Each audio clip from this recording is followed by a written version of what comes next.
함께 만드는 언론 미디어 협동조합. 여기는 국민TV. 함께 만드는 언론 미디어 협동조합. 여기는 국민TV.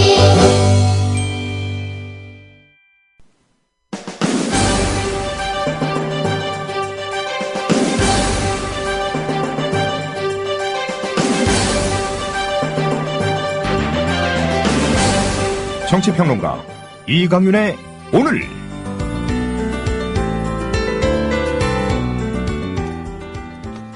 안녕하십니까, 이강윤입니다.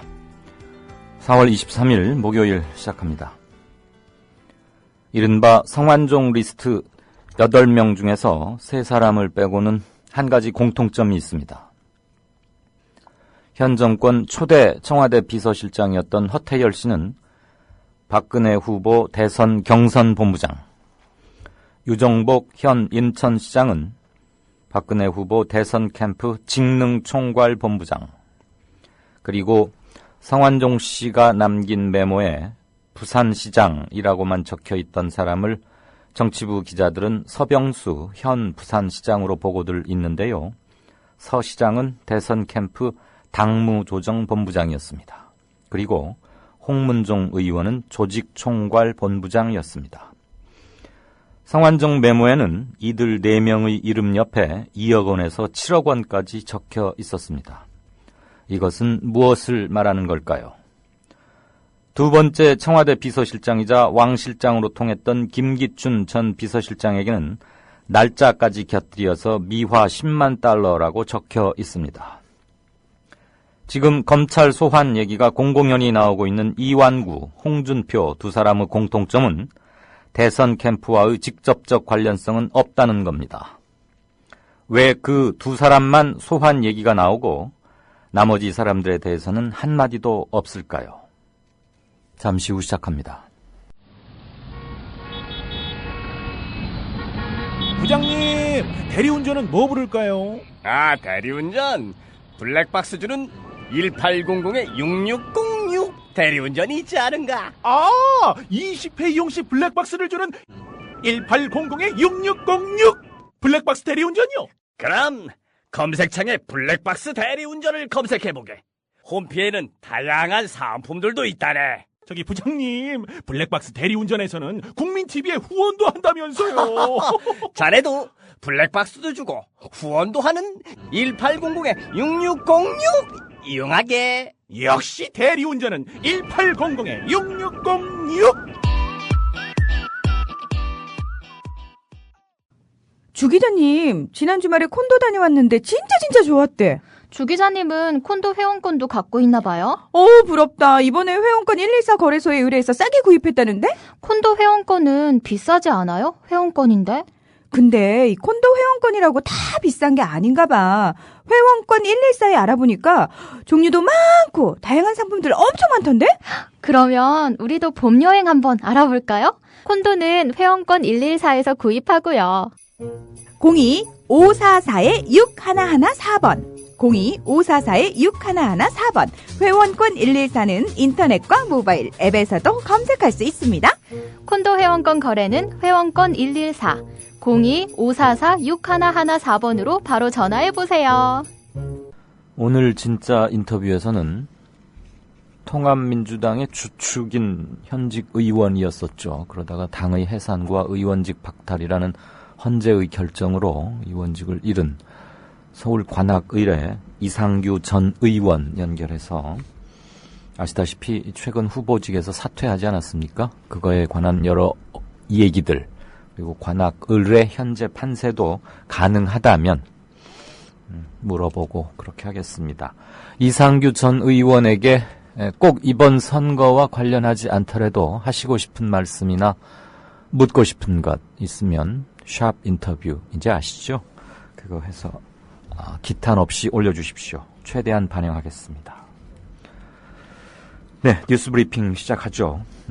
연일 고생이 많으십니다. 국민TV 직원들 뭐 지금 다 그렇지만 특히 우리 임대웅 PD님은 예능, 음악, 예술 쪽에 원래 전문이신데 네. 시사까지 하시면서 매일 분투해주고 계십니다. 많이 부족합니다. 아유, 별 말씀을요. 네. 자, 어서 오십시오. 네. 자, 이제 성완종 리스트 파문이 친박 게이트, 이른바 박근혜 대통령 대선 자금과 관련 있는 거 아니냐, 이런 쪽으로 점점 무게중심이 옮아가는 국면이랄까요? 오늘 새정년의 문재인 대표가 성완종 리스트 파문은 친박 게이트다 이러면서 특검 촉구하고 나섰죠? 네, 그렇습니다. 문 대표는 잠시 전인 오후 2시 국회에서 기자회견을 열어 최근 벌어진 친박 게이트는 새누리당이 아직도 부패와의 유착에서 벗어나지 못했음을 한 사람이 죽음으로 드러낸 사건이라며 박근혜 대통령을 향해 특검 도입을 수용하길 바란다고 말했습니다. 문 대표는 박 대통령에게 특검 수용을 요구하면서도 답변을 구걸할 생각이 없다면서 요구를 외면한다면 우리 당이 부패와의 전쟁에 나서겠다고 밝혔습니다. 문 대표는 또 두려움 없이 돈 정치, 부패 정치 청산에 나설 것이라며 박근혜 정권과 새누리당이 그 전쟁의 핵심 상대가 되지 않길 바란다고 경고했습니다. 문 대표는 이어 유혹 당사자들이 자진 사퇴한 뒤에 수사를 받도록 하기 바란다면서 새누리당과 법무부 장관, 청와대 민정수석이 일체 수사에 관여하지 말도록 지시하고 약속하길 바란다고 요구했습니다. 문 대표는 그러면서 이번 선거에서 국민 여러분이 새누리당의 부패를 심판해주지 않는다면 진상규명은 불가능할 것이라고 호소했습니다. 네. 특히 이강윤의 오늘은 그렇고 국민TV, 국민라디오 여러 프로그램에서도 아마 이런 기조가 며칠 전부터 계속됐다고 보는데 오늘 문재인 대표가 기자회견에서 강조한 사항들 어쩌면 그렇게 비슷한지 모르겠습니다. 답변을 구걸한 생각은 없다. 우리 당 새정년이 부패와의 전쟁에 나서겠다. 그러면서 이것은 친박 게이트다. 이런 것이죠. 오늘 오전부터 문재인 대표가 오후 2시에 긴급 기자회견을 할 거라고 예고가 됐었는데 예상 수위보단 상당히 강했던 것 같습니다. 계속해서 관련 뉴스 쭉 좀 훑어보겠습니다. 새정년 우윤근 원내대표는 참여정부 때 고 성완종 씨가 2번이나 사면됐다. 지금 새누리당에서 제기하고 있는 이 사면 논란에 대해서 물타기에도 분수가 있는 거 아니냐 이러면서 비판하고 나섰죠. 네, 우 원내대표는 앞선 회의에서 새누리당이 공무원 연금 개혁과 관련해 위원총회와 결의대회를 여는 데 대해 비리게이트 은폐 및 국면 전환용이라고 밖에는 이해할 수 없다며 공무원 연금 개혁을 위해 최선을 다하겠다고 수십 번 말했고 50회에 가까운 회의를 통해 최선을 다하고 있는데 왜 공무원 연금 개혁 결의 데모를 하는지 상식을 가진 야당으로선 도저히 이해할 수 없다고 비판했습니다. 우 원내대표는 이어 새누리당이 느닷없이 2+2 회담을 제의하고 느닷없이 공무원 연금 개혁 결의대회를 한다니 남의 당 위총에 대해 이래라 저래라 할 수는 없지만 너무나 이상한 위총이라고 꼬집었습니다. 네. 한편 참여정부 시절 민정수석실에 소속됐던 인사들이 성완종 전 새누리당 의원의 사면을 둘러싼 특혜 의혹과 관련해서 참여정부는 거리낄 그 어떤 의혹도 없다. 이명박, 이상득 두 사람한테 물어보라. 이렇게 밝혔는데 어제 새누리당 정두원 의원이 확인한 것과 같은 맥락이죠. 네, 그렇습니다. 당시 법무비서관이었던 박성수 새정치연합 법률위원장은 오늘 친박게이트 대책위 회의에 참석해 새누리당이 없는 의혹까지 만들어 참여정부를 걸고 넘어지는데 분노를 느낀다면서 이 같은 내용의 성명을 발표했습니다.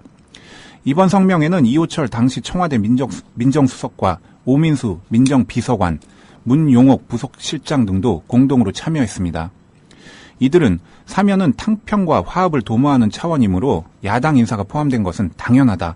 야당이 배제됐다면 자기 사람 챙기기라는 비판이 있었을 것이라며 새 정권이 들어서기 직전인 만큼 인수위의 요청을 반영하는 것은 불가피하다고 설명했습니다. 네. 특히 이들은 성 전 회장의 사면도 인수위의 요청이라고 기존 주장을 강조하면서 사면에 연관된 민정수석실, 정무비서관실, 부속실 등에는 성 전 회장과 친분이 있는 경우가 없었다고 밝혔습니다. 이들은 이어 양윤재 전 서울시 부시장도 청와대의 강력 반대에도 인수위의 요청으로 포함됐다고 덧붙였습니다. 네. 이들은 사면 전에 인수위에 위촉된 것은 인수위가 사면을 추진하면서 이를 전제로 챙긴 인사라는 것이라며 인수위나 새 정권 핵심 실세 중 누가 사면을 부탁했는지는 조사하면 밝혀질 일이라고 말했습니다. 네, 아주 조목조목 사람 이름까지 콕콕 집어가면서 새누리당의 주장을 지금 반박하고 나섰는데요. 상당히 구체성이 확보가 돼 있죠. 그런데 새누리당은 성완종 사면 논란에 대해서 국정조사하자, 지금 이걸 만지작거리고 있다고요? 네, 그렇습니다. 유승민 원내대표는 오늘 당내 회의에서 당시의 정황을 알만한 분들로부터 다양하게 의견을 청취하고 난 다음에 국정조사를 요구하는 문제에 대해 신중하게 검토하겠다고 말했습니다.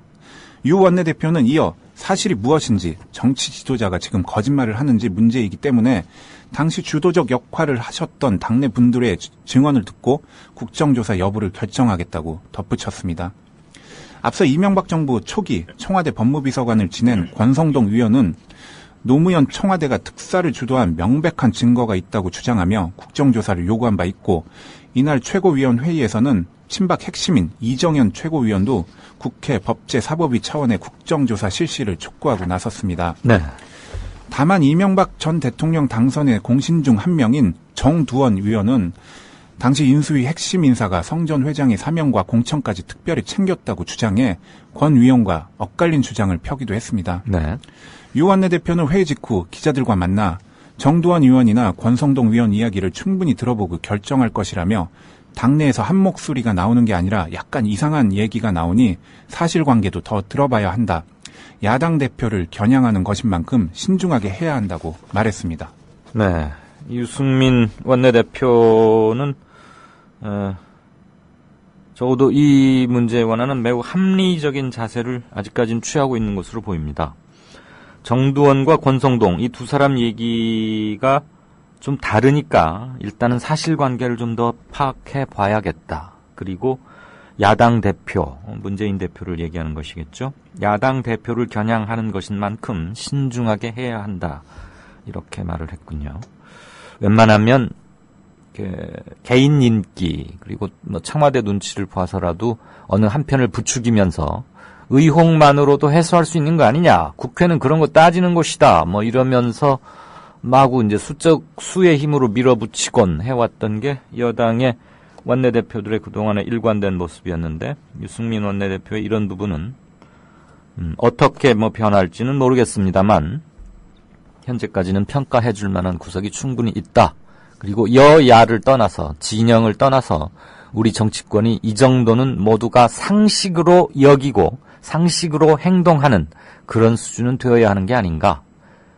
왜냐하면 유권자들은 이미 그 수준을 넘어섰기 때문에 말이죠. 자, 재보선 얘기 하나 하긴 하죠. 정보 제공 차원이기도 한데요. 4.29 4월 29일 수요일입니다. 그런데 그날 직장이나 무슨 일, 사정으로 투표를 할 수 없는 유권자들이 계시겠죠. 그분들은 내일, 모레 이틀간, 그러니까 24, 25 이틀간 사전 투표할 수 있죠? 네. 사전 투표 시간은 오전 6시부터 오후 6시까지입니다. 투표소에 갈 때는 주민등록증이나 여권, 운전면허증, 공무원증 또는 관공서나 공공기관이 발행한 사진이 붙어있는 신분증을 반드시 가지고 가야 합니다. 이번 재보선 사전투표소는 총 72곳으로 서울 관악을과 인천 서, 광화을, 광주, 서울, 경기, 성남, 중원 등 국회의원 재보선 지역구를 비롯해 선거를 실시하는 모든 지역에 읍면, 동마다 한 곳씩 설치됩니다. 네. 성완종 전 새누리당 의원의 최측근으로 분류되는 수행비서 이모 씨가 검찰에 두 번째로 출석했어요. 왜 계속해서 부른답니까, 지금? 네, 이 씨는 오늘 오전 9시 47분쯤 서울 서초동 서울고검청사에 도착했고, 비자금 장부가 존재하느냐는 취재진의 질문에 묵묵부답으로 일관했습니다. 네. 다만 재소환된 이유를 아느냐는 질문에 잘 모르겠다고 답한 뒤 조사실로 올라갔습니다. 이 씨는 성 전 회장의 최측근으로 분류되는 인물입니다. 검찰이 전날 증거인멸 혐의로 긴급 체포한 박준호 전 경남기업 상무와 함께 핵심 참고인으로 꼽힙니다. 네. 통상 검찰에서 같은 사람을 두 번째 부를 때는 뭔가 새로운 증거를 포착했거나 또는 이전의 진술과 배치되는 어떤 증거나 방증 또는 다른 타인의 진술을 확보했을 때 부르는 게 상례죠. 그건 거의 상식적인 얘기긴 한데 운전기사들이 일거수일투족을 다 아는 거 아니겠습니까, 임 PD? 네. 어디 데려가고 데려다 오고 표정이 어땠고 또 기사들이나 수행비서들이 웬만한 잔심부름 다 하니까 네, 그렇죠. 그때 내가 뭘 들고 갔다거나 네. 누구를 만났는데 어쨌다거나 이런 거 다 잘 이렇게 조사를 하면 또는 추궁, 구스르기 등등등 그런 건 검사가 알아서 하겠지만 그러면 많은 진술이 확보되곤 하죠. 네, 아까 제가 오늘의 진짜 인터뷰 인물을 소개하면서 이상규 전 의원을 통합민주당이라고 발음했습니까? 아유, 큰 실수를 했습니다. 통합진보당으로 바로잡겠습니다. 아까 어느 분께서 게시판에 올려주셨는데요. 그만 그런 실수를 이렇게 무의식적으로 하곤 하네요. 널리 양해를 좀 부탁드립니다. 지금까지 뉴스 브리핑의 임대웅 PD였습니다. 고맙습니다. 감사합니다. The American people realize that this cannot be made a fight. Our working thesis tonight is this quotation. If this fight against communism is made a fight between... 안녕하세요. 뉴스K 앵커 노지민입니다. 제 앵커석 옆에는 4명의 언론인 사진이 걸려 있습니다. 이 중 한 사람인 에드워드 머로우는 메카시즘의 광기를 끝낸 용감하고 양심적인 기자로 기록됩니다. 숨죽여 있던 미국의 지성을 일깨운 계기였습니다. 어느 누구는 뉴스 앵커가 특정한 주장을 펼치는 것이 점잖지 못하다고 지적합니다. 하지만 시시비비를 가리는 것은 언론인의 사명입니다. 뉴스K가 그 사명을 일깨우면서 한국 언론을 선도하겠습니다.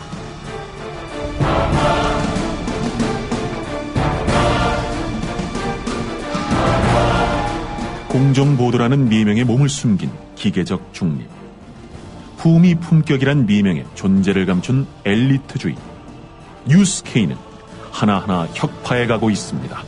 오늘 저녁 7시 당신의 진실한 전달자 뉴스K 많은 시청 바랍니다.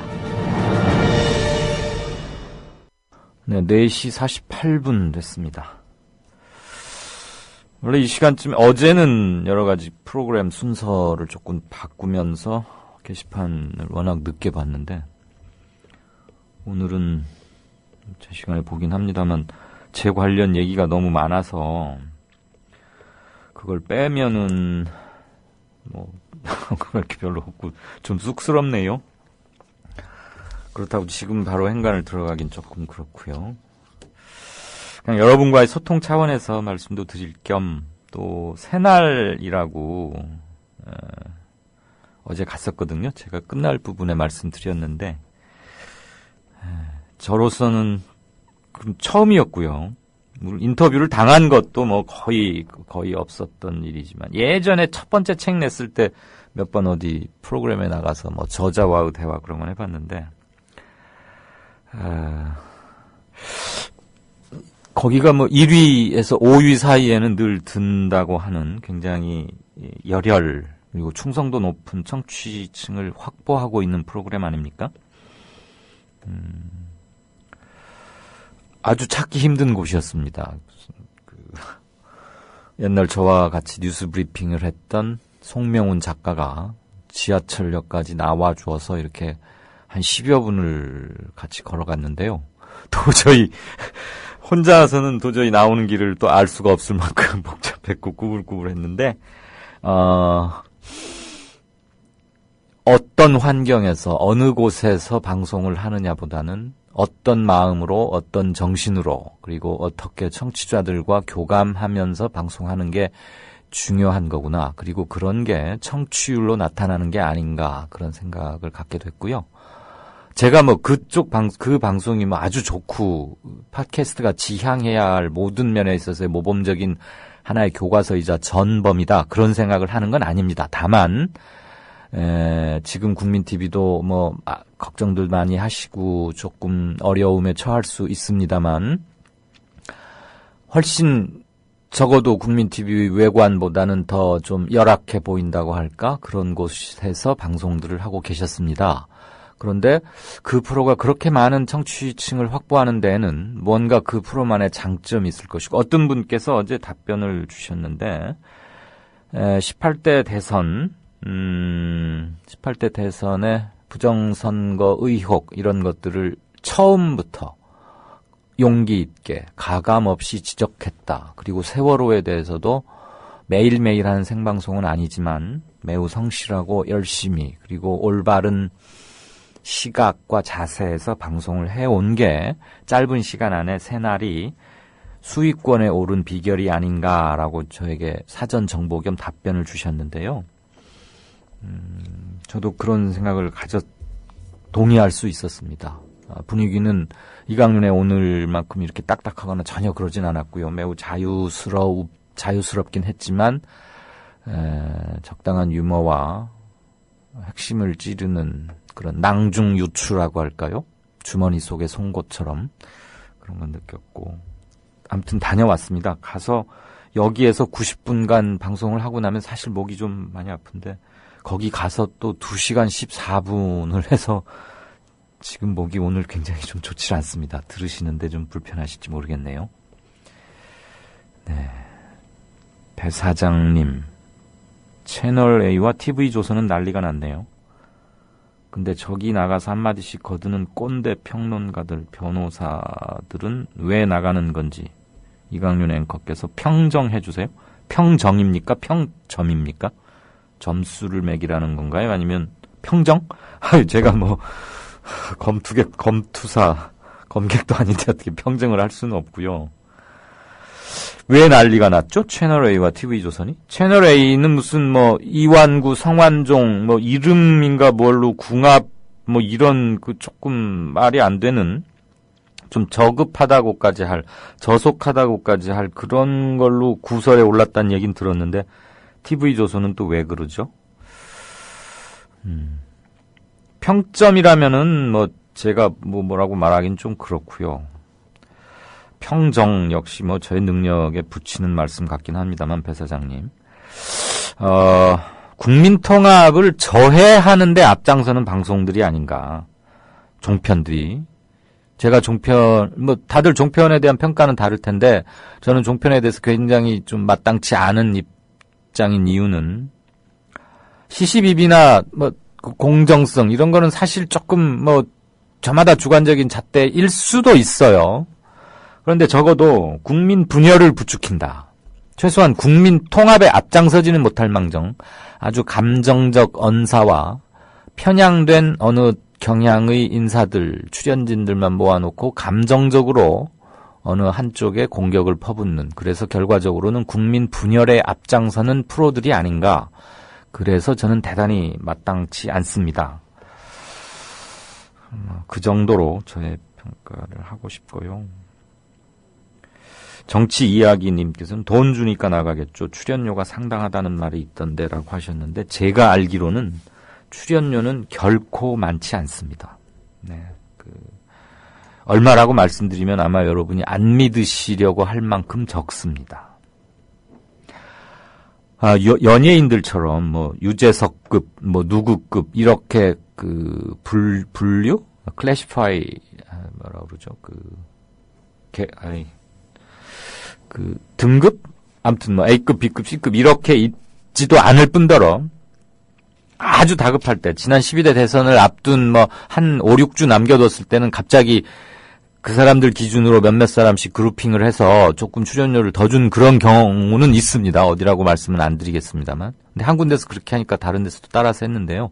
그건 대선 종료일과 동시에 그건 없어졌고, 어느 한쪽 경향의 사람들만 출연시키기 시작했고, 그건 다 아시는 거고, 그때 등급을 조정해서 제일 많이 제가 받아보기도 했는데, 아주 은밀한 얘기 하듯이 저한테만 막 어디로 데리고 가가지고 PD가 귓속말로 속닥속닥 하더라고요. 진보 쪽에서 2명, 보수 쪽에서 2명, 그러면서 이름을 탁탁탁 꼬집어서 저를 포함한 4명, 이 사람들에게는 특별 대우를 하기로 했다. 그러면서 금액도 말을 하고, 그 대신 가급적이면 타 방송에는 출연을 좀 안 해줄 수 있느냐, 그런 말을 듣긴 했습니다. 어느 방송에 누구라고는 말은 거기까지만 드리겠습니다. 그런데 그건 없어졌고요. 지금은 뭐 다시 이제 평상시로 돌아갔고 출연료는 정말 박합니다. 그게 KBS가 정해놓은 출연료를 다들 준용하느라고, 원거리 준용하느라고 KBS가 이 정도 준다 하니 우리도 거대 공룡 KBS만 보다 우리가 형편이 다 열악한데 거기보다 많이 줄 리가 없지 않습니까? 그러면서 다 거기 핑계 댑니다. 그러니까 출연료는 아마 더군다나 거기 뭐 변호사 이런 사람들은 사회통념상 수입이 꽤 되지 않습니까? 그 사람들이 그 돈 때문에 나가고 그러지는 않을 겁니다. 그건 확실합니다. 네. 3님, 혐의가 있으면 여야 모두 수사하면 될 일이죠. 혐의 없는데 참여정부도 까보자고 하는 건 물타기고요. 네, 아주 뭐 간명하게 정리를 해주셨네요. 혐의가 있는데도 지금 수사를 안 하고 있지 않습니까? 성완종 씨가 남긴 메모 8명 중에 몇몇 사람만 거론되고 나머지는 수사를 하는지 어쩌는지 뭐 내사 중이라고 열심히 알아보고 있다고 말은 하겠죠. 그렇게 일단은 믿고 싶습니다. 오동팔님은 세월호의 진실을 가로막는 대통령령, 세월호 특별법의 대통령 시행령 말이죠. 그건 폐기되어야 합니다. 그러면서 야당 대표들의 기자회견 모습 사진 올려주셨고요. 예, 이 말씀들을 많이 하셔서 그리고 새날도 굉장히 많이들 들으시니까 저도 그냥 말씀을 드리겠습니다. 뭐 피할 일도 아니고 부끄럽단다. 어제 실은 여기 방송을 마치고 그 새날에 인터뷰를 하러 가는데 모르는 번호에서 전화가 왔고요. 본인을 TV조선의 작가라고 밝혔습니다. 그러면서 어느 프로의 작가인데 혹시 출연할 의사가 있느냐 그래서 뭔가를 잘못 알고 계신 거 아니냐. 더군다나 그 프로그램이라면 저는 굉장히 나쁘다고 생각한다.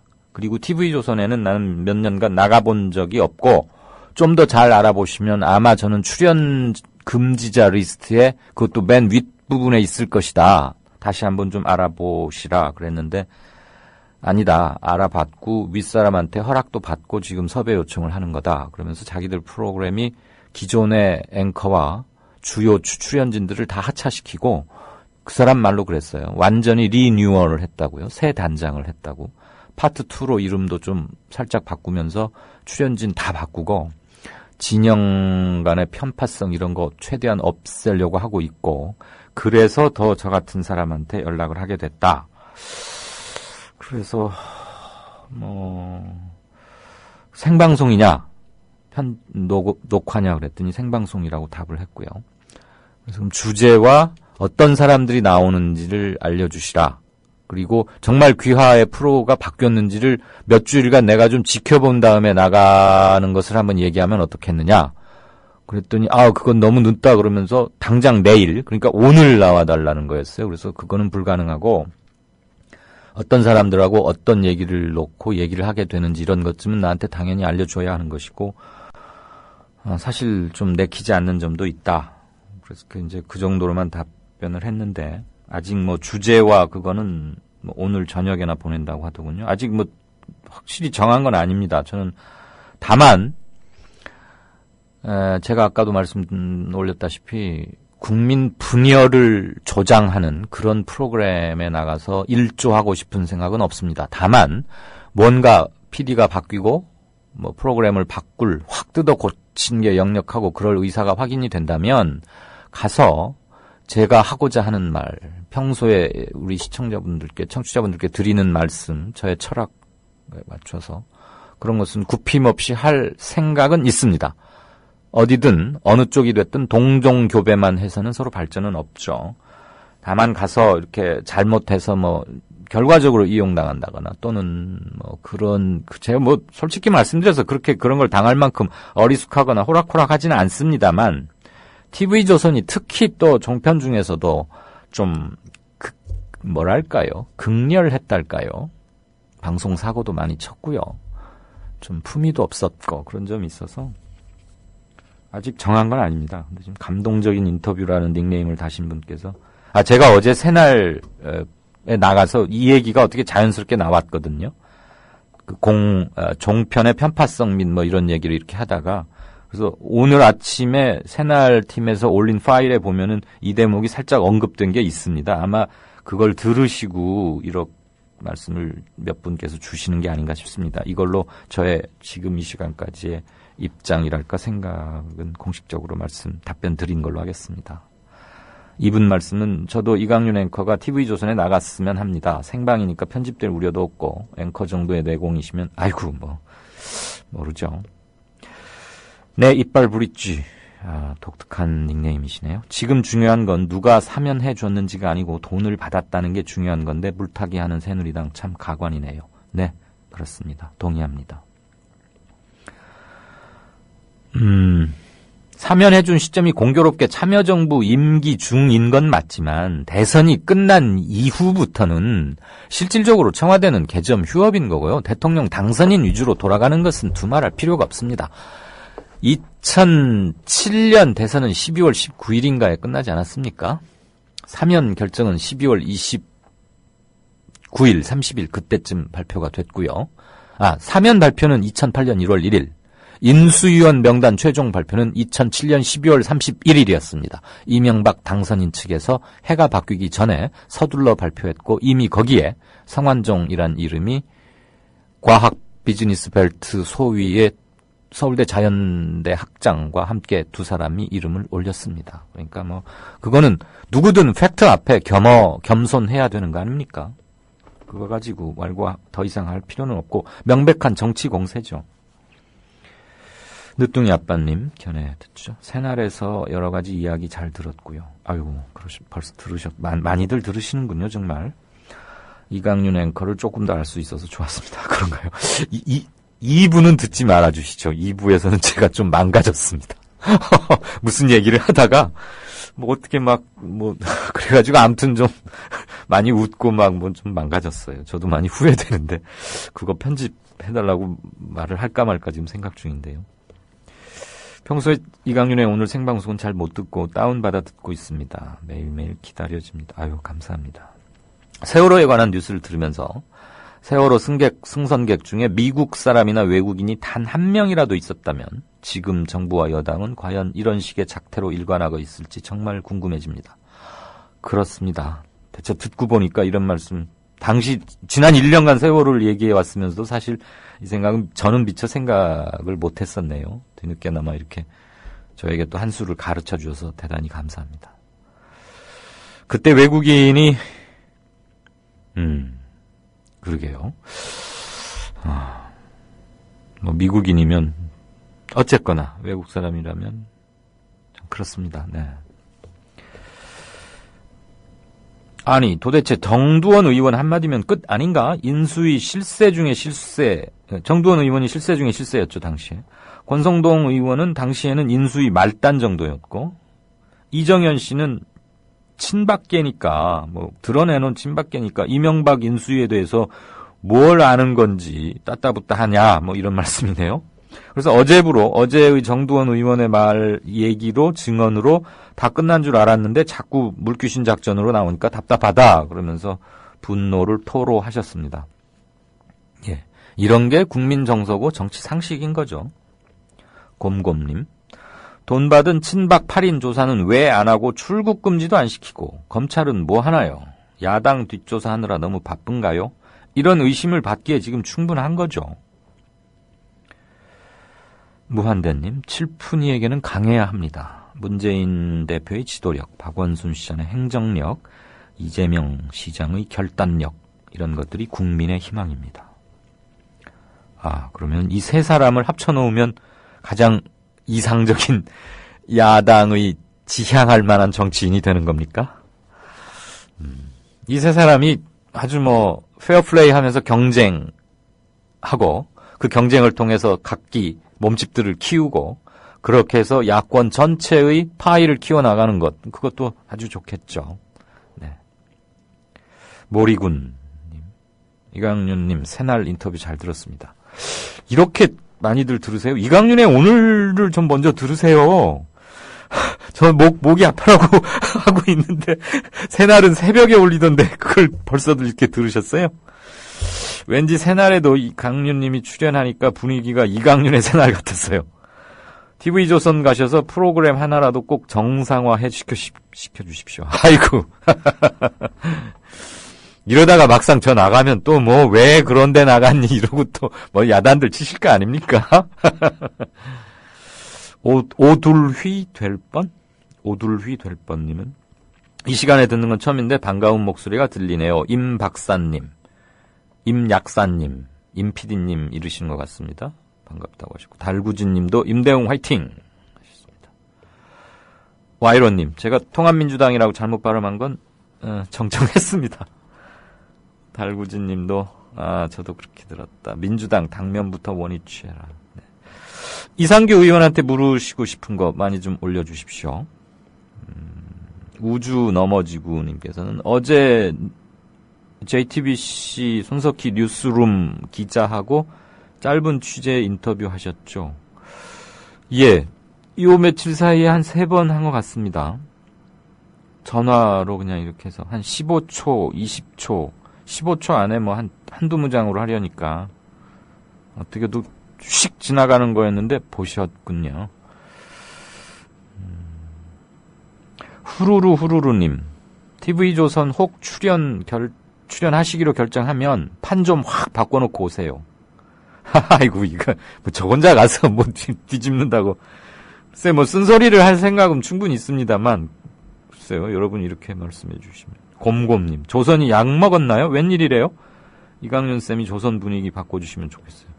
그만큼 우리 청취자분들께서 TV조선에 대해서 나쁜 평가도 하지만 또 평소에 가끔 보시나 봐요. 그러니까 아주 얼마나 개판이고 문제 있는 방송이었는지를 다들 느끼고 계신다는 반증이라도 되는 건데. 아무튼 감사합니다. 오늘은 경제뉴스 브리핑이 없고 그러니까 여러분들과 좀 더 많이 소통할 수 있는 시간은 됩니다.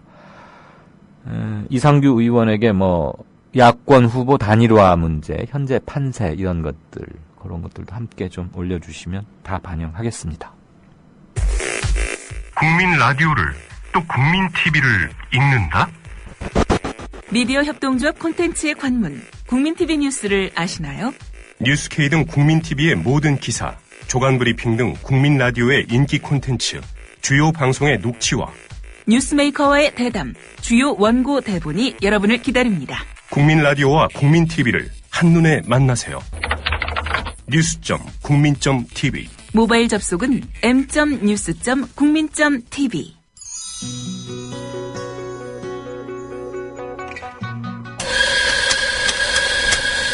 미디어 협동조합이 만든 카페 아시나요? 어서오세요. 국민카페 오네오입니다. 공정한 가격으로 확보한 품격 높은 재료로 정성을 다해 여러분을 모시겠습니다. 커피 나왔습니다. 맛있게 드세요. 지식이 있고 공감이 있는 강연이 있고 즐거움과 행복이 넘치는 공연이 있는 공간. 서울 마포구 월드컵로 37 웰빙센터 지하 1층 국민카페 오네어로 여러분을 초대합니다.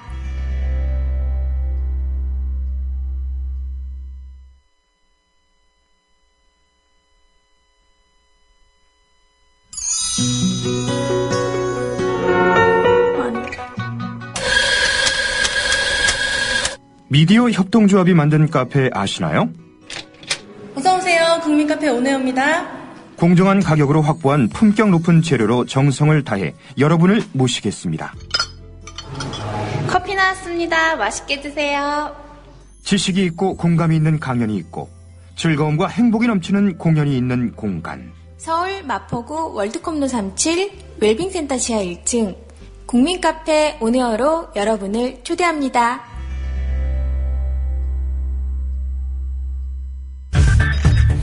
이강윤의 오늘, 이제는 정가 산책으로 함께합니다. 정치권 동향, 생생하게 풀어드릴 분은요. 네, 한국일보 양정대 기자 안녕하세요. 네, 안녕하세요. 고성환종 씨 리스트가 남긴 파문이 이제 2라운드로 확실히 바뀌고 있는 것 같은데. 네네. 특검 얘기가 좀 많이 나오죠? 그렇습니다. 그런데 네. 여당도 특검에 응하겠다. 이거 정말 믿어도 됩니까? 일단 뭐 여당이 특검을 하자고 네. 먼저 제안을 해놓은 상태였죠. 그랬죠. 김무성 대표가. 지금, 새누리당에서 처음에 김무성 대표가 오늘 뗐었고요. 그리고 유승민 원내대표도 이제 야당이 요구를 하면 피하지 않겠다. 네. 이렇게 얘기를 분명하게 했었고요. 오늘 지금 새정치민주연합 문재인 대표가 긴급 기자회견을 했는데요. 오후에 이 자리에서 특검 수용 여부를 분명하게 밝혔습니다. 네. 특검을 하자. 그러니까 지금까지는 사실 새누리당에서는 특검을 얘기를 해왔고 반면에 이 새정치민주연합에서는 일단 검찰 수사를 검찰이 철저하게 수사하는 것을 보고 특검 여부는 나중에 논의하자 이제 이런 입장이었는데 그런데 오늘 이제 문재인 대표가 이 성완종 특검을 이제 공개적으로 공식적으로 수용을 한 셈입니다. 그런데 문제는 실제 이제 여야가 똑같이 특검을 얘기하긴 하는데요. 특검을 염두에 두고 있는 특검이 좀 다릅니다. 지금 그러니까 여당에서는 새누리당에서는 작년에 여야 합의로 이제 상설특검법이 결국 뭐 우여곡절 끝에 이제 통과가 됐었지 않습니까? 네네. 그래서 이 여야가 합의 처리했었던 이 상설특검법에 따라서 이 특검을 실시하자 이제 이런 입장이고요. 반면에 오늘 문재인 대표가 특검을 얘기하면서 이 특검 수사의 공정성을 담보할 수 있어야 한다는 점을 강조를 했는데요. 이게 이제 지금 현행법, 그러니까 현행 이 상설특검법과는 다른 이 별도의 이 특검법을 만들어서 이 특검이 활동할 수 있는 법적 근거를 별도로 만들자 이제 이런 제안이라고 봐야 될 겁니다. 네. 작년에 아마 상설특검법 논란이 컸을 때 예. 아마 상당수 청취자분들도 뭐 하도 기사가 많이 나와서 대충 다 아실 텐데요. 이 작년에 특검법 통과된 이 상설특검법은 특검 후보자 추천위원회를 이제 7명이 구성을 하고 예. 이게 이제 뭐 대한변협에서 몇 명, 뭐 어디서 몇 명 하고 여야 정치권에서 몇 명 뭐 이렇게 이제 추천을 해서 7명으로 이제 추천위원회가 구성이 되면 그 중에서 이 특검 후보를 이제 선정을 하고 그 최종적인 결정을 박 대통령이 하게 돼 있지 않습니까? 예. 그러니까 이제 대통령이 사실상 특검을 추천하는 특검 후보를 선정하는 권한이 사실은 뭐 집권 여당 그리고 대통령에게 있다 이렇게 볼 수 있는데요. 그런데 지금 이제 성완종 파문과 관련해서 이 특검의 필요성이 제기되는 가장 직접적인 이유는 이 성완종 리스트에 올라 있는 거의 대다수 8명 중에 7명이 바로 대통령의 최측근들이기 때문에 검찰 수사가 제대로 진행되기 어렵다. 이런 점에서 이제 특검이 계속 얘기가 되고 있는 거지 않습니까? 예. 그러니까 오늘 문재인 대표가 이 특검의 공정성이 담보되는 특검을 얘기했던 거는 결국은 현행 상설특검법은 결과적으로 특검을 대통령이 지명을 하는데 예. 이 대통령 측근 비리에 대한 수사이기 때문에 이렇게 되면 공정성을 담보하기 어렵다. 이런 지적을 한 거라고 봐야 될 겁니다.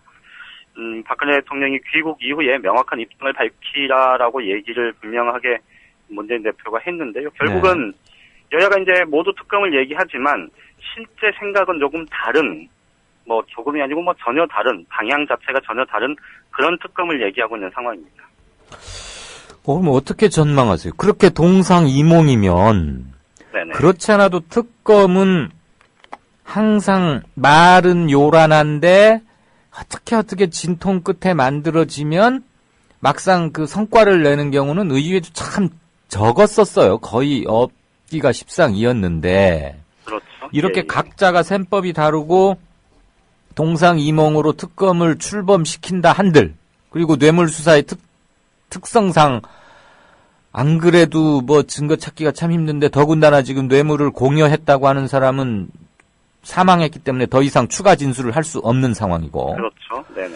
그렇다고 하면 서령 대통령이 이번 사건에 대해서 정권의 위기를 느끼고 국민들의 성난 민심을 제대로 포착해서 정말 특검을 맡김직한 사람을 골라서 특별검사 임명했다고까지 칩시다. 그래도 별개, 근데 여야가 이렇게 동상이몽이라면 과연 뭘 끄집어낼 수 있을까요? 문재인 대표도 그걸 상당히 걱정하는 것을 미리 한 자락 깔았던데요. 어제 얘기한 거 보니까. 그렇죠. 예. 문재인 대표가 그동안에 이제 어제도 그 얘기를 했었고요. 지난 예. 주말에도, 지난주 후반에도 이제 그런 얘기를 했는데 이번 수사 사실 이게 특검으로 가더라도 성과를 낼 수 있을지 모르겠다. 뭐 이런 얘기를 몇 번 했었는데요. 예. 그런데 이제 기본적으로는 어쨌든 그동안 이제 특검 수사가 사실 뭐 한 10번 정도 있었는데, 사실 뭐 좀 제대로 성과를 냈다, 뭐 이렇게 평가를 받는 특검이 예전에 그 DJ 정부 후반에 있었던 이용호 게이트 특검이 유일합니다. 아하.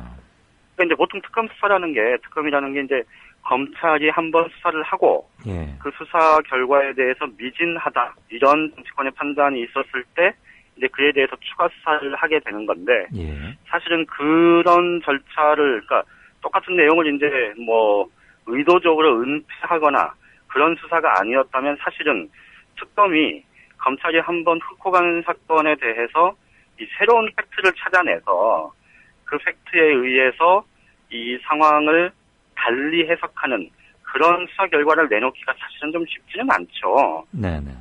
그런데 이제 이번에 상설특검법에 따라서 여당이 실시하자는 특검, 그리고 야당이 지금 별도로 이 특검 근거법을 만들자고 하는 그 특검, 이 양쪽 모두 말씀하셨던 대로 어떤 식으로 진행이 되든 사실 뭐 뚜렷하게 이 사법처리까지 가능한 그런 수준으로 가기가 쉽지는 않다는 게 이제 중론인데요. 예. 그런데 어쨌든 그 출발은 대통령이 자신의 측근들이 연루돼 있는 그런 비리 혐의에 관한 특검이기 때문에 네.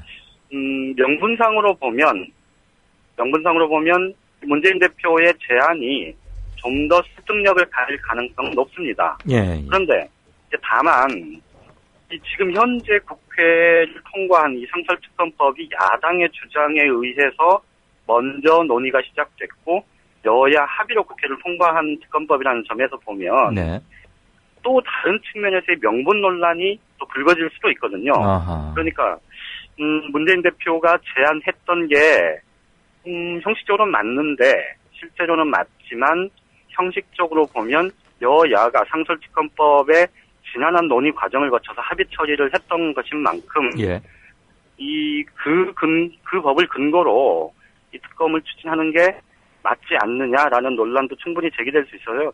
어떻게 보면 제가 처음에 이제 특검 국면 부분에 대해서 얘기를 드렸지만 여야가 이제 서로 다른 주장, 다른 특검을 얘기하고 있는 거. 이게 결국은 특검이 구체적으로 뭐 누가 이제 특검이 돼서 실시가 되느냐에 대한 논란보다는 오히려 어떤 방식으로 특검을 갈 거냐, 특검을 현실할 거냐라는 그 조금 뭐랄까요, 그 과정에서 불필요한 논란, 보기 따라서는 필요한 논란일 수 있는데 어쨌든 그 논란이 좀 예.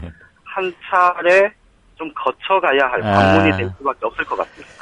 그렇네요. 마치 컵을 이렇게 뭐 미숫가루 같은 걸 타가지고 이렇게 막 흔들면은 처음엔 뿌이하다가 한동안 시간이 지나면 맑게 위는 맑고 밑에 가라앉고, 그러니까 그런 논란의 과정을 좀 거치면서 특검에 대해서 생각을 좁혀나갈 필요가 있다. 이렇게 네네, 일단은 이해를 하고 싶습니다. 저기 양정대 차장 정도 되면 우리나라 고급 정보는 거의 다 접하시죠? 무슨 말씀이십니까? 후배들 정보 보고도 있을 거고 대검 뭐 수사 상황 이런 것도 좀 많이 들으실 텐데 제가 지금 워낙 아는 게 없어서 궁금해서 하나 여쭙고 싶어요. 네네. 그 성완종 씨가 사망하기 직전에 남긴 8명 중에 제가 이렇게 짧은 머리로 대충 분류를 해봤더니 3명 정도를 빼고는 공통점이 있더라고요. 허태열, 박근혜 후보 대선 경선본부장, 유종복 현 인천시장은 박근혜 후보 대선 캠프 직능총괄본부장. 그다음에 부산시장이라고만 써놨는데 이제 그거는 아마 서병수 현 시장이 아니냐 이렇게들 얘기를 하는데 만약에 그게 맞다면 서병수 현 시장은 대선 캠프 당시 당무조정본부장. 그렇죠. 그리고 골프 비 오는데도 불구하고 골프를 워낙 좋아하시는 홍문종 의원은 조직총괄본부장이에요. 그럼 8명 중에 4명이 박근혜 대선 후보 캠프 출신들입니다. 중책을 맡았는데 이 사람들이 최하 2억 원, 많게는 7억 원까지 돼 있어요. 그런데 지금 검찰 소환 얘기가 나오고 있는 사람은 이완구, 홍준표 2사람밖에 없어요. 근데 이 2사람은 박근혜 후보 대선 캠프하고는 직접적 관련성은 없는 거죠. 없었죠. 그러면 왜 공교롭게 검찰이 부른다 뭐 이런 소문 슬쩍 나오는 사람들은 대선 캠프하고는 관련 없는 사람들만 부르고 중요한 역할을 했던 사람들은 수사를 안 합니까? 아니면 특검할 거에 대비해서 그냥 일 놓고 있는 겁니까? 어쩝니까? 지금 지금 이제 연습 보면 조금 잘 안 들리는데요. 그러니까 언뜻 보면 그런 지적을 할 법한데요. 사실 예. 이제 검찰이 본격적으로 수사를 할 때는 안 들려요, 양 기자. 여보세요? 오케이, 됐어요. 예. 예. 언뜻 보면. 사실을, 그러니까 언뜻 보면은 이제 그런 지적을 할 법한데요. 예. 그런데 이제 증거가 충분해야 예. 검찰이 사실 부를 수 있죠. 사실 그거야. 그렇죠. 그러니까 수사 과정에서 이제 진상을 규명하는 데 있어서 훨씬 용이할 거고, 그 점에서 보면 이완구 총리나 이 홍준표 지사 같은 경우는, 경남지사 같은 경우는 이 돈 전달자나 혹은 돈을 전달한 시점과 정황, 예. 이런 것들이 상당히 구체적으로 지금 진술이 나와 있는 상태 아닙니까? 예. 그렇기 때문에 일단 수사의 편의상 혹은 수사 기법상 그렇게 가는 것이라고 보는 게 맞지 않을까 싶어요. 그러니까 지금 상황에서 나머지 사람들, 특히 이제 대선 자금과 관련한 의혹을 받고 있는 이들에 대해서는 예. 아예 수사를 안 하는 식으로 예. 그렇게 가기는 쉽지는 않을 겁니다. 아니, 근데 조사를 해야 주변인의 진술도 나오는 거 아닙니까, 일단. 그러니까 수사를 하는 데 있어서는 예. 어쨌든 명백하게 자신들이 입증해낼 수 있는 예. 그런 부분부터 수사하는 것 자체가 문제라고 보기엔 좀 어렵지 않을까 싶어요. 내사는 하고 있을 것이다. 그럼 이렇게 일단 믿어주고 갈까요? 그렇게 봐야 되지 않을까요? 알겠습니다. 그러니까 실제로 이제 지금 오늘 이제 문재인 대표가 그리고 새누리당에서 예. 저번에 이제 김용태 의원이 이병기 청와대 비서실장과 이 우병우 청와대 민정수석의 직무정지. 네, 직무정지를 이제 얘기를 했었는데, 오늘 이제 야당에서도 본격적으로 이제 우병우 수석에 대한 얘기가 나오기 시작했는데요. 예. 지금의 검찰 수사가 지금까지 우병우 수석이 사실상 검찰을 지휘했다 이런 게 소문이 이제 정치권이나 서초동 쪽에서는 타다한데, 예. 그런데 이 우병우 수석을 이제 야당이 문제 삼기 시작했다는 건 그동안에 이제 문무일 대전지검장을 이 팀장으로 하는 특별수사팀이 꾸려지고, 예. 이게 이제 김진태 검찰총장에게 직보하는 라인.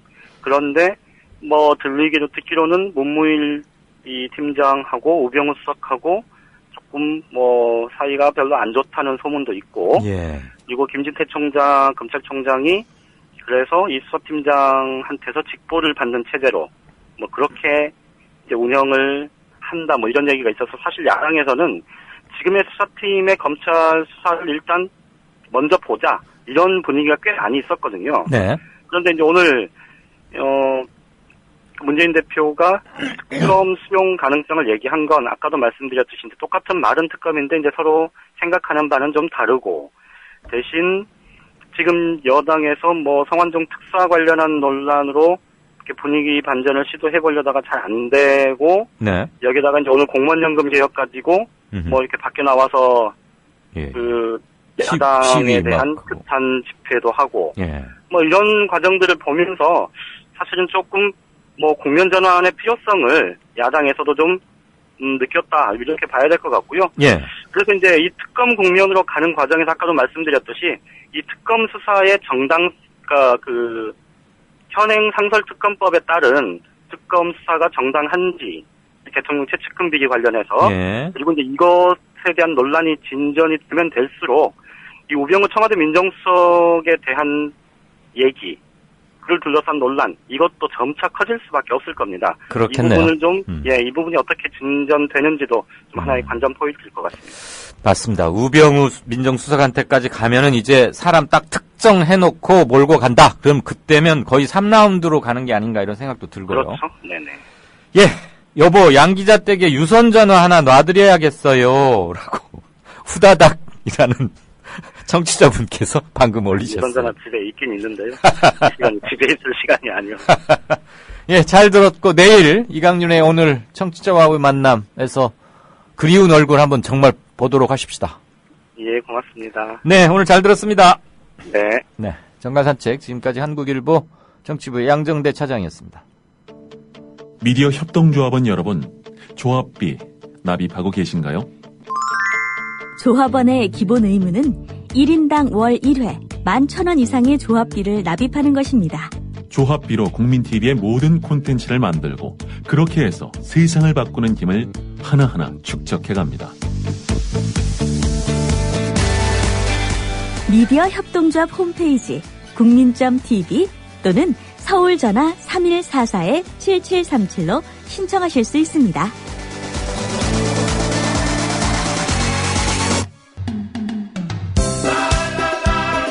국민TV 조합원인감? 나가지 있게 지역협의회 가입해야 쓰겠어. 국민TV 조합원이요? 지역협의회 가입해야죠. 국민TV 조합원 맞나? 막 퍼뜩 지역협의회 가입해 안 카나? 국민TV 조합원에 가입하고 조합비를 내고 국민라디오와 국민TV를 시청한다고 조합원으로서의 만족이 전부냐? 결코 아닙니다. 가까운 지역협의회에 가입하셔서 가까이 사는 조합원과 동지애를 나누십시오.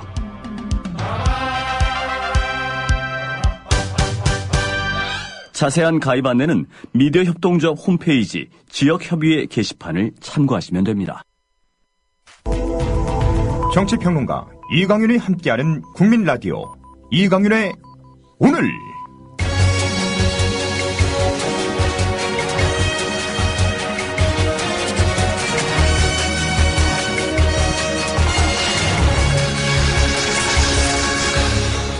이강윤의 예리한 시각. 이제는 뉴스의 행과 간을 짚어냅니다. 오늘 제가 텍스트로 고른 것은 오늘자 경향신문의 이대근 논설위원, 아주 유명한 필명을 날리는 유명한 논설위원이자 컬럼니스트죠. 통치할 자격을 묻다라는 제목의 이대근 칼럼 앞부분을 먼저 들으시겠습니다. 진보와 달리 보수는 쉽게 분열하지 않는다.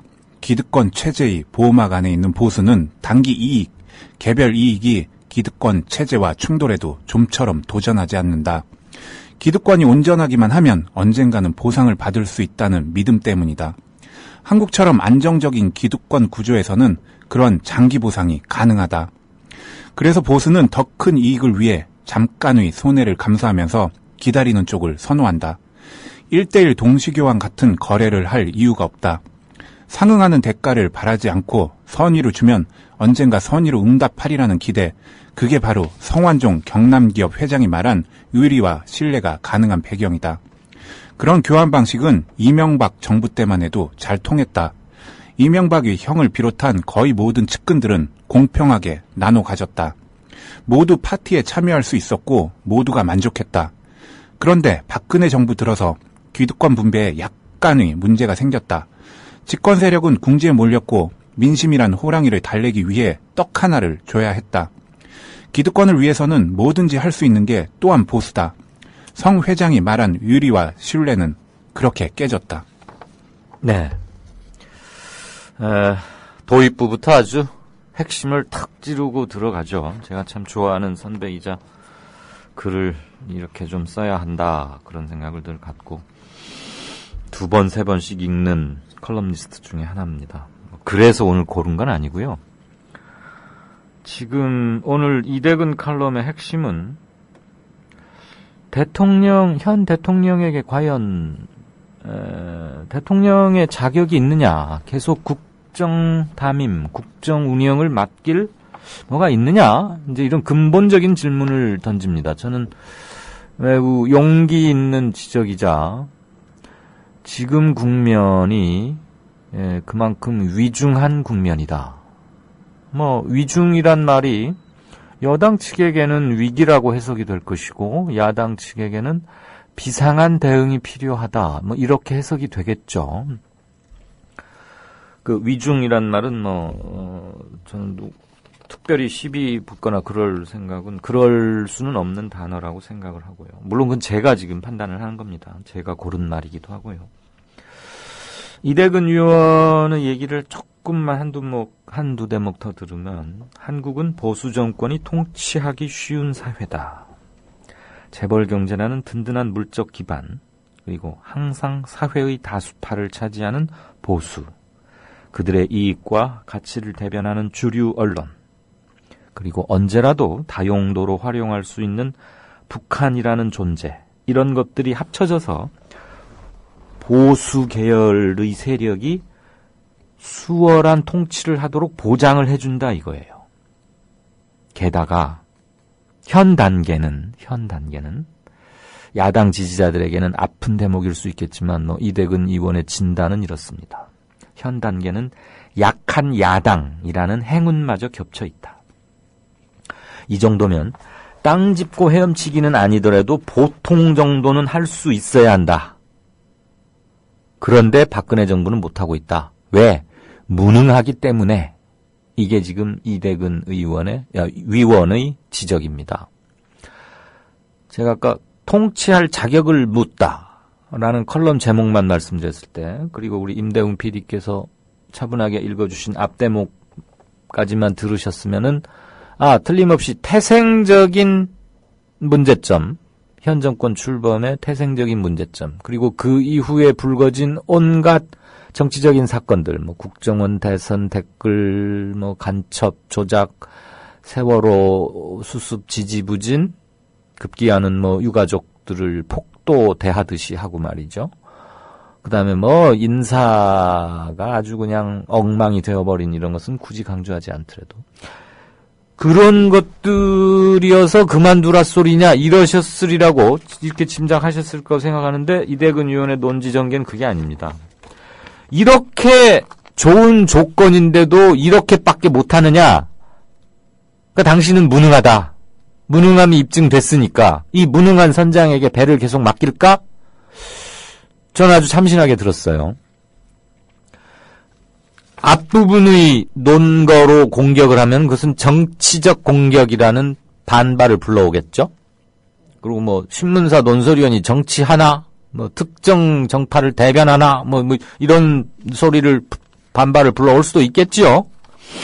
저는 우리도 프랑스처럼 유럽의 많은 나라들처럼 언론이 정치적 사안에 대해서 자기 입장을 바꾸는 쪽으로 나아가야 한다고 봅니다. 무슨 기계적 중립이라는 미명과 우산 아래 교묘하게 양시론 양비론에 빠지는 것보다는 차라리 나는 어느 당의 어느 정책을 지지한다. 어느 후보를 지지한다.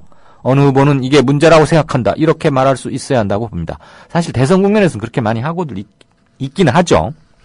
어쨌거나 그것은 정치적 논란을 낳을 수 있고 정치적 논란은 대개 답이 없이 유야무야 끝나거나 또 다른 국면 전환용으로 악용될 수가 있습니다. 그런데 오늘 컬럼을 한번 읽어봐 주십사라고 제가 추천 겸해서 행간으로 고른 이유에는 미국 해리 트루먼 대통령의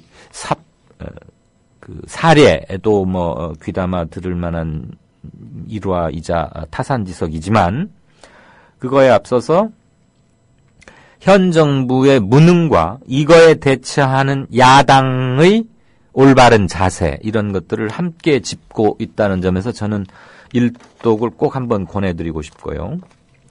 마지막으로 이 대목을 인용하면서 오늘의 뉴스 행간은 마치고자 합니다. 불행하게도 쓰여진 대로 읽습니다. 컬럼에. 불행하게도 박근혜는 명령 통치를 하고 있다. 명령 통치. 우리는 이제 솔직하게 그가 통치할 자격이 있는지 물어야 한다. 가장 중요한 자격은 물론 능력이다. 대통령이 장관 그리고 참모 스스로 일하도록 설득하는 능력 없이는 어떤 조치도 이루어지지 않는다고 뉴스타트는 지적했다. 뉴스타트라고 대통령의 권력이라는 유명한 책을 쓴 미국의 대통령 연구학자입니다. 국가기관의 대선 개입에도 불구하고 시민들이 그의 정통성을 별로 시비하지 않았던 이유는 국정 성과를 통해서 사후 정통성을 획득할 수 있기 때문이다. 하지만 서투른 채찍질만 해온 그가가 누군지는 아시겠죠. 그가 아직 그걸 손에 쥐지 못했다는 걸 우리는 안다. 기득권 체제를 향해 방아쇠를 당긴 건 성완종과 메모 8인이 아니라 박근혜다. 보수는 이쯤에서 결심해야 한다. 박근혜는 통치 불가능성에 직면했다. 이대로 함께 무너질 건가? 권기할 건가? 누구에게 권기를 촉구하는지는 청취자 여러분들의 판단에 맡기겠습니다. 행간이었습니다. 박 대통령은 재치 있는 유머로 주변 사람들을 안심시키며 분위기를 바꾸었습니다. 아유, 공해야 공해. 아니 기사님, 뉴스 듣다 왜 라디오를 끄세요? 대통령 동정 연예인 스캔들 동물 날씨 얘기뿐이에요. 어디 뉴스가 뉴스다워야지요. 그럼 기사님 안목에서 뉴스다운 뉴스는 뭔가요? 4대강 만든다고 하더니 죽을 4차 4대강 만들었고, 나라님이 자원 외교한다며 혈세를 펑펑 써댔고, 똥별들이 무기 팔아서 뒷돈 챙기고 나라가 개판 5분 전이 됐는데 이런 건 뉴스에 안 나오잖아. 뭐가 뉴스겠어요? 자고로 뉴스라는 거는 권력이 뭔지 알려주고 그 권력을 바르게 이끄는 거 아니겠습니까? 왜 이럴까요? 그게 다 권력자한테 장악당한 거죠. 기사님, 그래서 이런 세상, 이런 뉴스를 바꾸자고 해서 등장한 협동조합이 있잖아요. 에? 협동조합이요? 조합원이 사주라서 조합원 뜻에 어긋나는 뉴스를 만들 수 없는 그런 방송이에요. 오! 아니 거기가 바로 미디어 협동조합입니다. 욕하고 한숨 쉬는 것으로 그치지 말고 함께 희망을 만들어요. 미디어 협동조합 홈페이지 국민.tv 또는 서울전화 3144-0933으로 문의하세요. 네, 5시 37분 막 들어왔습니다. 내일이니까 마지막 공지 겸 한 번만 더 일러드리겠습니다. 내일 오후 6시부터입니다. 종료 시간은 정확히 정해져 있지는 않습니다. 1차와 2차로 나누어서 행사를 진행해 볼까 하는데요. 1차는 6시부터 대략 8시 한 10분경까지 합정동에 있는 국민TV 4옥 건물 지하 1층의 카페에서 간단한 다과와 함께 세월호 관련 파워포인트 그리고 책에 대해서 제가 조금 말씀드리고 혹시라도 저의 사인이 별건 아니지만 받으시기를 원하신다면 해드리겠습니다. 그리고는 8시 한 10분경에 장소를 부근에 간단한 맥주집 같은 데로 옮겨서 생맥주 한 잔 놓고 이런저런 얘기를 좀 하면 어떨까 싶습니다. 시간이 되시는 분들 가까이 계시면 더 좋겠지만 한 분이라도 더 뵀으면 합니다. 여러분들의 성원 덕에 제가 이 방송 1년을 맡고 있습니다. 네, 바로 진짜 인터뷰 들어가겠습니다. 통합진보당이 헌법재판소에 그 운명을 맡기기 이틀 전 이상규 당시 의원과 이강윤의 오늘에서 길게 통화를 한 기억이 납니다. 그날의 인터뷰는 저도 개인적으로 잊을 수가 없습니다. 그리고 이틀 후 헌법재판소는 우리에게서 다양성의 가치를 박탈했고 한 정당은 역사 속으로 사라지면서 해산됐습니다. 그로부터 몇 개월 뒤 다시 이상규 전 의원을 연결했습니다. 이상규 전 의원님 안녕하십니까? 예, 이상규입니다. 네, 많이 기다리게 해서 죄송합니다. 괜찮습니다. 제가 방송 1년을 맡게 돼서요. 청취자분들. 아이고, 축하합니다. 네, 감사합니다. 안녕하시냐고 여쭤보는 게 조금 개인적으로는 죄송합니다. 제가 이렇게 얼핏 떠올려 보니까 정치인 이상규를 제가 공식적으로 처음 만났던 게 OBS에선가 어느 방송에서 대선을 앞두고 네. 2012년 대선을 앞두고 아마 그때 통진당의 이정희 대선 후보의 선대본부장인가 그 자격으로 한번 뵀던 것 같고 예. 그 이후로 여러 군데서 이렇게 마주쳤는데 개인적으로는 참 아주 명료하시고 그다음에 배관공으로 더 유명한 서울법대 출신 부끄럽습니다. 예. 법대 나중에 졸업은 하셨어요? 예, 졸업은 했습니다. 그래요? 조국 교수가 네. 두 좋아하는 후배 그러면서 이상규 이렇게 거론하는 걸 봤습니다. 단도직입적으로 여쭙겠습니다. 이번 4.29 재보선은 통진당 해산이라는 결정 때문에 전국에서 3군데 치러지게 됐죠. 네. 그리고 이제 강화을, 인천 거기는 이제 새누리당 후보의 그 부적격성이 드러나서 한 건데, 그렇다고 보면 사람들은 통진당을 해산시킨 헌재의 결정이 옳은가를 유권자들에게 다시 한번 묻는 게 더 의미를 가질 수도 있겠다. 이런 생각을 하신 분들도 더러 계시는 것 같고요. 정치학 이론적으로만 따지면 그런 질문도 저는 충분히 합당하다고 생각을 하는데, 정당 자체가 해산되어 버렸기 때문에, 그렇지만 무소속으로 나오시는 걸 보고 유권자들에게 확인하는 것 그런 거 아니냐 그랬는데 사흘 전에 사퇴를 하셨어요.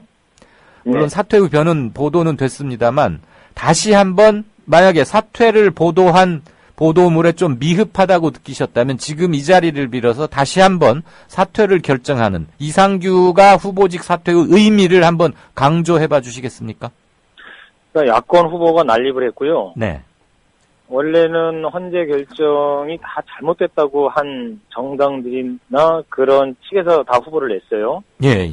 말과 행동이 다른 거죠. 그리고 의원직 하나를 더 지금 갖겠다고 이렇게 달려들었는데 야권 후보 난립해서 새누리당 당선시키게 해주면 지금 성완종 리스트나 이런 온갖 부정부패의 비리가 터져도 또 그들에게 면죄부를 준다. 그래서 새누리당에 넘겨줄 수는 없으니 야권이 좀 정신을 차려라. 야권이 단결해서 이길 수 있는 방안을 찾아라.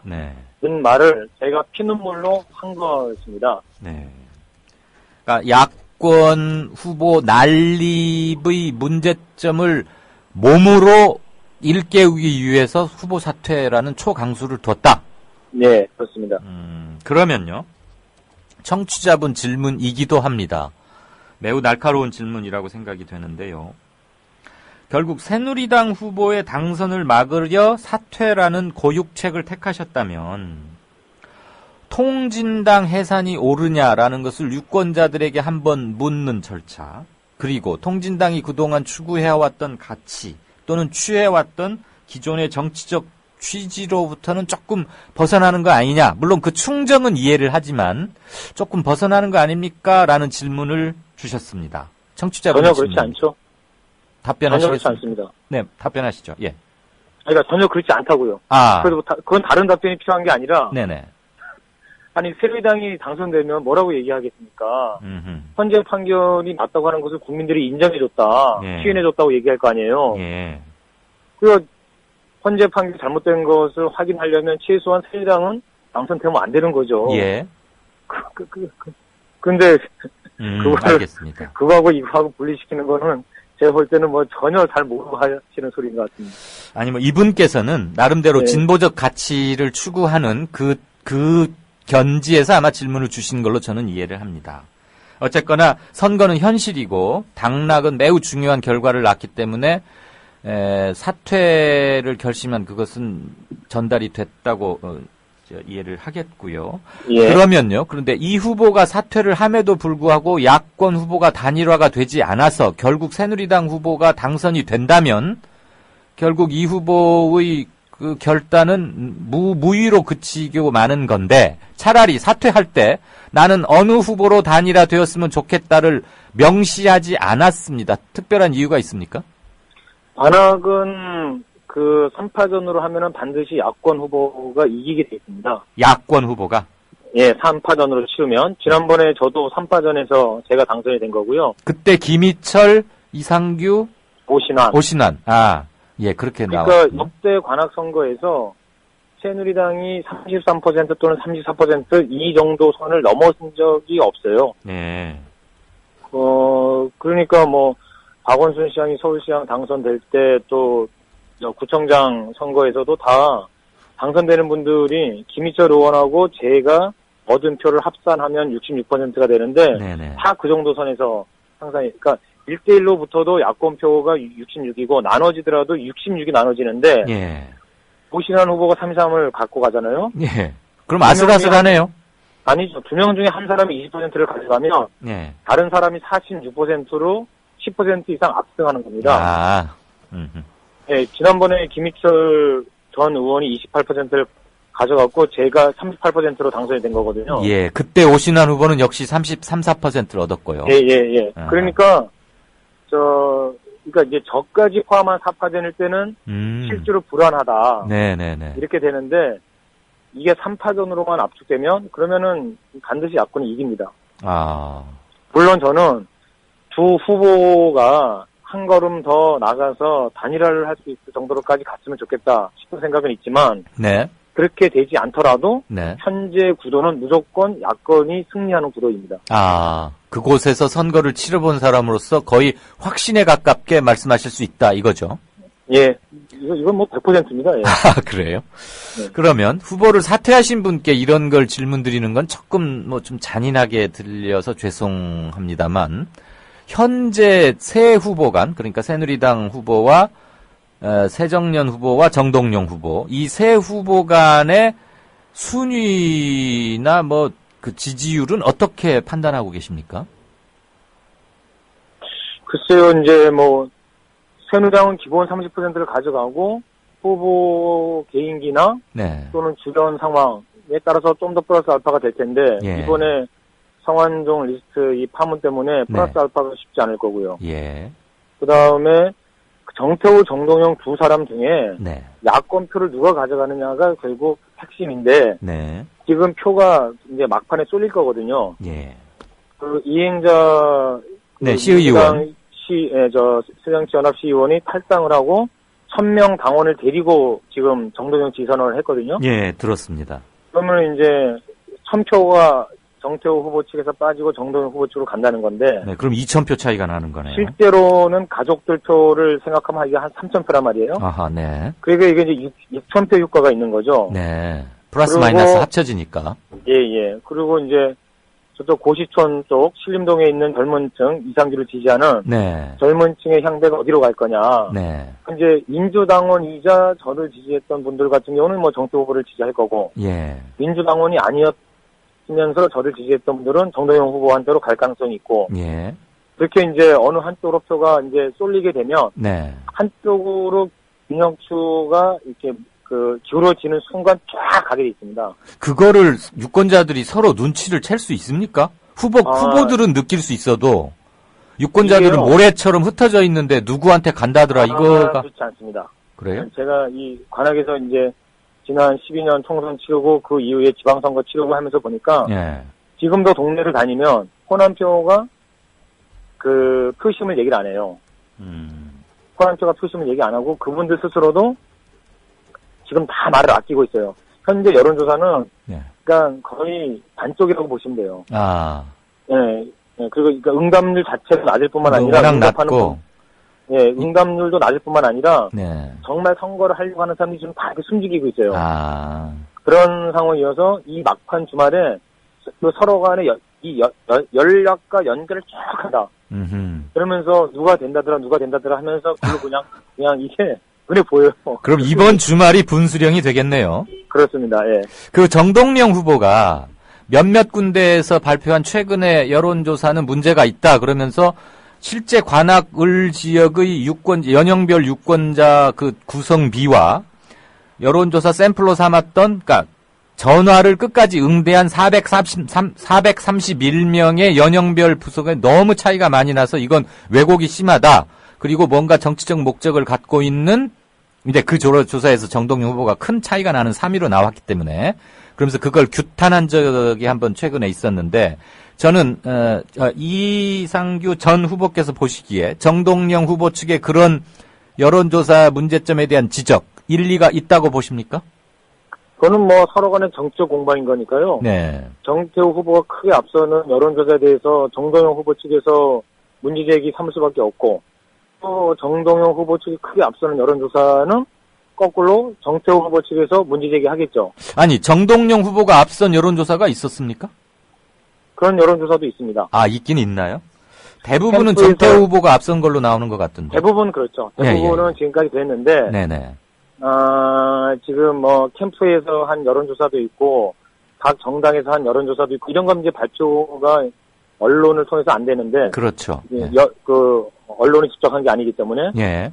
그런 걸 쭉 다 받아보면 정태우 후보가 앞서는 것도 있고 정동영 후보가 앞서는 것도 있고 그리고 이제 저희가 지금까지 여론조사를 이제 자체적으로 해봤기 때문에 지금 판세는 정동영 정태우는 포각지세로 되어 있고 박빙이다. 거기에 잡혀 있는 표들조차도 실제 투표할 사람들 절반밖에 안 되는 거고요. 대부분의 사람들은 쭉 보고 있다가 막판에 한쪽으로 가게 되면 제가 볼 때는 정태우 후보가 되든 정동영 후보가 되든 한 40% 근처에서 당선이 되지 않을까. 35에서 그 35에서 40%까지 그 선에서 당선되지 않을까 저는 그렇게 보고 있습니다. 지난 2012년에 우리 이상규 당시 후보가 얻었던 선 정도. 네. 그러면 구통진당원들의 지지 향배는 어떻게 될 걸로 예측하십니까? 사실 이제 그 저하고 가깝고 그다음에 선거운동도 같이 뛰었던 네. 그 이제 통진당 활동을 했던 분들은 이번에 너무 막 원통하고 예. 안타까워서 뭐 그날 제가 사퇴한 날 밤은 펑펑 울었어요. 다들 같이 붙잡고 예. 우리가 힘이 약해서 결국 이런 양보를 이런 시대에 계속 해야 된다 이런 거에 대해서 다들 이제 안타까워하고 그렇게 했는데 이제 그래서 이분들이 이제 투표를 안 하려고도 막 이제 하시기도 하는데 설득해서 누가 되든 야권이 이기게 해야 된다. 우리가 표를 안 찍으면 새누리당이 된다. 그것도 이제 자체적으로라도 설득해야죠.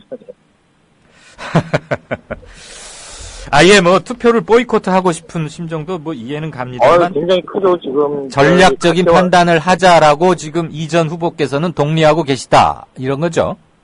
그렇죠. 예, 새누리당이 당선되지 않게 하려면 이 진보적 지지층도 한 표 행사를 당연히 해야죠. 또 하나 청취자 질문 하나만 더, 두 가지 더 함께 묶어서 드리겠습니다. 이제 정치 완전히 그만두십니까? 아니면 내년 20대 총선에서 무소속으로라도 나오실 겁니까? 라고 어느 청취자분께서 실명으로 물으셨습니다. 그러니까 제가 지금 사퇴한 거는 정치행위예요. 예. 예. 이거 자체가 고도의 정치의 연속성상에 또 지금 제가 움직이고 있는 거지. 네. 네, 그렇습니다. 알겠습니다. 어느 청취자분께서 제가 그분 이름을 미처 메모를 못해가지고 이게 댓글이 막 쏟아져가지고요. 이 페이지를 계속 넘겨야 되니까 그 시간 아까우니까 그 청취자 분의 닉네임은 생략하고 질문 드리겠습니다. 선출직을 헌법재판소에서 의원직 박탈시켰습니다. 그게 법리적으로 맞다고 또는 가능하다고 보십니까? 불가능하죠. 그리고 이거는 뭐 재심이나 이후 재판 뭐 이런 과정에서 다 바로 잡혀질 거예요. 지금 당장은 정권의 그 뭐 하수인이나 마찬가지로 전락한 헌법을 스스로 파괴한 헌재가 뭐 정권 눈치 보기 때문에 이제 이렇게 한 건데 이거 뭐 다 바로 잡혀질 거라고 봅니다. 배관에도 아주 능숙하신 법학도 출신이기도 한데 법학도 입장에서 봐도 이번 헌재의 의원직 박탈 결정은 법리적으로 문제가 있다 이 말씀이십니까? 이거는 그냥 초등학생이 헌법만 읽어봐도 아는 건데요. 네네. 헌법에 헌재의 기능과 권한 5가지가 나와 있어요. 네네네. 그 권한에는 의원직 박탈이 없거든요. 그러면 그것을 헌재의 결정이 잘못됐다고 무슨 법률적으로 무슨 해결을 하거나 송사를 내지는 않았습니까? 했죠. 그래서 국회의원 지위 확인의 소송, 헌재 결정이 잘못됐고 우리는 국회의원 지위가 여전히 있습니다라고 하는 소송도 냈고 헌재의 판결이 잘못됐다. 그래서 재심을 해달라라고 하는 재심 청구도 현재 해놓은 상태입니다. 어떻습니까? 그 심리가 진행 중입니까? 보궐선거 끝나기 전에 절대로 안 하죠. 예, 알겠습니다. 그리고 보궐선거 끝나고 나면 이미 새로운 사람이 당선됐으니 또는 뭐 같은 사람이 당선됐으니 판단할 실익이 없다 하고서 이제 아예 안 하려고 하겠죠. 네. 이건 정권이 바뀌어야만 해결될 수 있는 문제입니다. 알겠습니다. 함께 관심을 갖고 그건 지켜보도록 하겠습니다. 한겨레 4월 20일자 이런 보도가 있었습니다. 이상규 사실상 정동영 지지선언. 이에 대해서 새정치의 정태호 후보는 큰 영향 없을 것이다. 이렇게 더블 쿼테이션 된 제목이 달린 기사가 있는데 이 기사 맞습니까? 그게 이제 서로 간의 정치적 행위인데요. 네. 저는 분명하게 제가 이제 워딩 그대로 하면 특정 후보를 지지하는 사태는 아니다. 제가 사퇴를 하는 이유는 야권 후보가 날때서 야권 단결하라고 하는 거다. 그리고 야권 단결에서 중요한 것은 종북 공세에 주눅들지 말고 야성을 회복해야 한다. 는 거고 따라서 종북 공세에 주눅들지 않고 제대로 박근혜 정권의 무능과 실정을 견제하고 비판할 수 있는 후보가 정동영이 되든 정태호가 되든 그 후보가 이상규를 지지하는 표를 가져갈 것이다. 콕 집어서 말하면 안 헷갈리는 거 아닙니까? 아니, 그러니까 저는 제 말 그대로 제가 특정 후보를 지지한다는 신호를 지금 계속 안 보내는 거예요. 예. 예, 그리고 저는 그럴 마음이 없다는 겁니다. 네. 그거는 당신들이 해라. 알아서 해라. 정동영, 정수 당신들이 해라. 당신들이 열심히 해서 표를 가려고 생각을 해야지. 예. 내가 표 주는 거 아니다. 그리고 당신들 정말 그렇게 그 쪼잔한 마음으로 야당 하려고 하면 안 된다. 예. 알겠습니다. 우리 이 전 후보께서 사퇴 결정을 내릴 때 정식 후보 등록 전이었나요? 후였나요? 예, 후보 등록. 전이었나요? 후였나요? 후보 등록을 선관위에 정식으로 한 뒤였습니까? 정식으로 후보 등록을 하지 않으면 사퇴할 수가 없죠. 참, 죄송합니다. 아니, 저는, 요즘 통진당이 여러 가지로 형편이 이미 해산된 정당이지만, 그런데 그 공탁금 이런 것도 상당할 텐데. 그렇죠, 기탁금만 1,500만 원이고, 그런 선거에 들어간 돈은 이제 하나도 보전받지 못하는 거죠. 예, 안 그래도, 빚이 적지 않은데 이제 더 많이 빚을 지게 생겼습니다. 글쎄, 제가 그 채무가 생각이 나서, 라고 또 개인의 재정 문제를 바로 여쭙기는 뭐해서. 어쨌거나, 그것은 1,500이 됐건 몇천만 원이 됐건 그거보다는 이번 선거가 1년짜리밖에 아니지만 갖고 있는 상징성 때문에 그런 결단을 내리신 걸로 이해를 하겠습니다. 그리고 후보 사퇴 역시 정치 행위라는 말, 많은 것을 함축하고 있다고 생각합니다. 오늘 다시 인터뷰하게 돼서 반가웠습니다. 예, 건강 고맙습니다. 유념하시고, 네. 고마웠습니다. 예, 감사합니다. 네. 이것으로 진짜 인터뷰 마치겠습니다. 4월 23일 목요일 순서. 저희가 준비한 순서는 여기까지입니다. 들으실만 했는지 모르겠습니다. 목소리가 편치 않아서 좀 죄송합니다. 내일 뵙겠습니다. 고맙습니다.